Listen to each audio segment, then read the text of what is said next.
আপনারা জানেন পৃথিবীর সর্বপ্রথম আজান কে দিয়েছিলেন বা কোথায় দিয়েছিলেন বা কোন দেশে শুরু হয়েছিল এই আজান? যদি জানেন তাহলে কমেন্ট বক্সে উত্তরটি দিন। না জানলে এই ভিডিওটি সম্পূর্ণ দেখুন।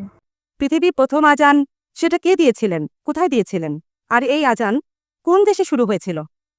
বোন, আপনি প্রশ্ন করলেন যে আজানের উৎপত্তি কিভাবে হয়েছে, কোন দেশে হয়েছে, আর সেটা কিভাবে শুরু হয়েছে।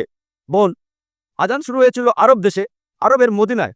আর সহিহ হাদিসে উল্লেখ করা আছে যে মদিনায় মসজিদ তৈরি করার পর নবীজি এবং সাহাবারা সালাতের ব্যাপারে আলোচনা করছিলেন, কিভাবে মানুষকে আহ্বান করা হবে। কেউ কেউ বলল ড্রাম বাজাও, কেউ বা বলল শাক বাজাও, এক একজন এক এক কথা বলল। হাদিস বলছে তখন একজন লোক, সেই লোক তার স্বপ্নের মধ্যে আজান শুনল।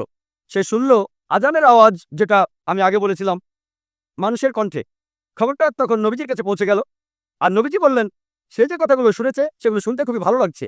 আর সালাতের জন্য মানুষকে আহ্বান করতে এর চাইতে ভালো উপায় নেই, যেখানে সবাইকে ডাকা হচ্ছে মানুষের কণ্ঠ দিয়ে। এজন্য তখন নবীজি আদেশ দিলেন, যখন মানুষকে সালাতের জন্য ডাকবে তখন মানুষের কণ্ঠ ব্যবহার করবে, অন্যান্য যন্ত্রপাতি ড্রাম ট্রাম্পেট শাক ইত্যাদি ব্যবহার করো না। আর শুরু হয়েছিল মদিনায়। আশা করি উত্তরটা পেয়েছে। আপনার মতামত, আপনার লাইক, আপনার শেয়ার আমাদের কাছে খুবই গুরুত্বপূর্ণ। তাই সঙ্গে থাকুন, সাথে থাকুন, পাশে থাকুন।